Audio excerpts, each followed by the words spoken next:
আসসালামু আলাইকুম। গতকাল রাত্রে সেই সময় হঠাৎ করে ফেসবুকে ঢুকলাম, স্ক্রলিং করতে করতে দেখলাম কুমিল্লা ৪ দেবিদ্বার আসনের এমপি হাসনাত আব্দুল্লাহ ভাইয়ের একটা ভিডিও চোখে পড়লো। সে লাইভে আসছে মধ্যরাতে।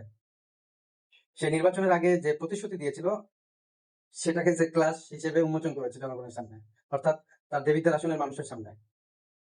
এই রমজান মাসে তার আসনের জন্য কত বক্স খেজুর গেছে এবং কি কি কাজ করেছে এবং কি কি কাজ করবে, কি কি কাজের জন্য সে আপনার হচ্ছে যে চিন্তা ভাবনা করেছে, তার আসনকে কিভাবে গুছাবে, সকল কিছু সে একটা ক্লাসের মধ্য দিয়ে জনগণের সামনে তুলে ধরেছে। সবচেয়ে ভালো লেগেছে যে তার আসনের যারা বেকার ছেলে এবং মেয়ে রয়েছে তাদের জন্য সে একটা অনলাইন ক্লাস চালু করেছে প্রশিক্ষণ হিসাবে, যে কেউ যদি সেলাই মেশিনের কাজ শিখে নারীরা, তাদের জন্য সেলাই মেশিনের প্রশিক্ষণের ব্যবস্থা রয়েছে। যুবকদের জন্য রয়েছে আরো বিভিন্ন কাজের সুযোগ।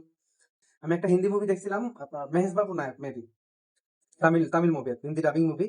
এটা হচ্ছে মেহেশ বাবু। আমি সেই মেহেশ বাবুর ছবি দেখতাম, আর হচ্ছে আপনার হচ্ছে আমাদের লিডার, গণ অধিকার পরিষদের সম্মানিত সভাপতি এবং হচ্ছে মাননীয় প্রতিমন্ত্রী আমাদের নুরুল হক নূর ভাই, তাকে মনে করতাম যে এই হচ্ছে আমার নূর ভাই। তো আমি এখন কথা বলবো হচ্ছে আমার ঠাকুরগাঁও দুই আসন নিয়ে। ঠাকুরগাঁও দুই আসনে এই রমজান উপলক্ষে 141 বক্স খেজুর গিয়েছিল। ঠাকুরগাঁও দুই আসনে আবারও বলি 141 বক্স খেজুর গিয়েছিল।